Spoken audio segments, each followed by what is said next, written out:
আমি না খাইয়ে তো ওরা খাবাই। বাথরুমগুলো মসজিদের এই পরিষ্কার করেন?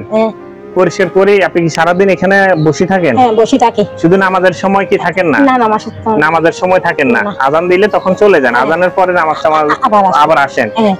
দিনে কয় টাকা পান আপনি? দিনে 250 টাকা পাই। 200 টাকা পান? 200 টাকা পান, 250 টাকা পান। এটা নিয়ে আপনি হাজবেন্ডের চিকিৎসা করাতে পারেন? না পারিস। হ্যাঁ আমি একটু শুনতে চাই আপনাদের কথাগুলো। আপনার হাজবেন্ড, উনি আপনার হাজবেন্ড নাকি? আপনি এখানে বসে থাকেন, এটা আমি দেখছি। আপনার হাজবেন্ডকে বসায় রাখেন এখানে? হ্যাঁ এখানে রাখি। দর্শক, দেশ বিদেশ থেকে যারা দেখতেছেন, উনি হচ্ছে লালু সেন বলে নাকি? লালুশীল উনাকে বলা হয়। আপনি এই যে মসজিদের ধর্মীয় একটা প্রতিষ্ঠানের হয়ে আপনার এই যে 200-250 টাকা পান, এতে এই যে পরিষ্কার করে কষ্ট করে বাথরুম গুলো পরিষ্কার করে রাখেন, এত সুন্দর করে রাখেন, মানুষ নামাজ পড়তে আসে ও বাথরুম করে বা 2-5 টাকা নেয়, আপনাকে দিয়ে যায়, এতে আপনার ফ্যামিলিটা কি চলতে পারেন আপনি? তিন কষ্ট করে চলে দিয়ে এক সিঙ্গা হাই দুই সিঙ্গা না হাই আমরা চলতে স্যার। আজকে আমি দিবস ওষুধ খাইতে পারিনি, চলাইতে পারি না। আমি না খাইয়ে তো ওরা খাবাই। আধা কেজি পাইলে পাওয়ার আমি ওর দিয়ে এক সিঙ্গা হাই দিয়ে জি আবার বলেন, এটা আমি বুঝিনি। এক সিঙ্গা হাই দিয়ে ছাড়া ওদের খাবাই। ভাই একটা আছে বন্ধু দিয়ে লাই মায়ের সাথে তা বন্ধু দিয়ে লাই কেন খাবার নিয়ে পারি। আপনার মেয়ের দুইটার বিয়ে হয়েছে? বড় দুইটা মেয়ের বিয়ে হয়েছে? হ্যাঁ ছোটটা আছে। দর্শক, উনি ওনার কষ্টের কথা বলতে গিয়ে কান্না করে দিছে। উনি যে কান্না করতেছে দেখেন, ওনার আসলে কষ্ট। উনি আজকে কত বছর স্ট্রোক করছে? 2 বছর 3 বছর চলে। 2 বছর চলে। এই টাকা পয়সা কত গেছে পর্যন্ত আপনার? এটা তুলে চালিয়ে যা ভাই তা একবার নিলাম 5000 টাকা করে গেল। আর কিছু না স্যার, ডাক্তার দেখাই না পারি। আপনার ঘর আছে? ঘরটা কেমন? ঘর স্যার ভাঙা। ঘরও ভাঙা? স্যার। আপনার বাসায় একটু যাইতে চাই, দেখতে চাই। স্যার যাইতে পারবো? দর্শক, দেশ বিদেশ থেকে যারা দেখতেছেন, আমি ওনার বাসায় যাব, তার আগে আপনাদেরকে রিকোয়েস্ট করব, উনি কান্না করছে। হিস্টোরিটা খুবই মর্মাহত জিনিস, যেটা আসলে হৃদয় বিদারক।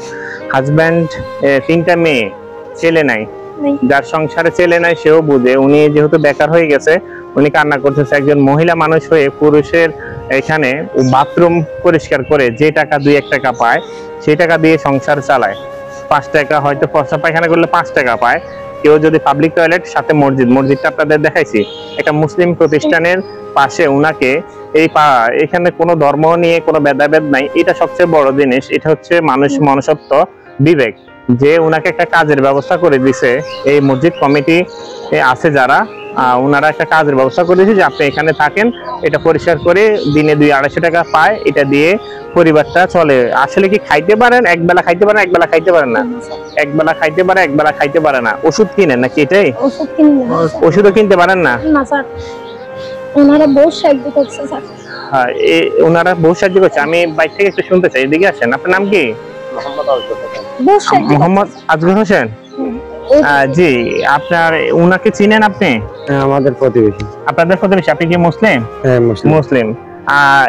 উনি যে কষ্টটা করতেছে, এই যে পয়সা 2 পয়সা নিয়ে চলে, এতে এই সুযোগটা করে দিছে কে?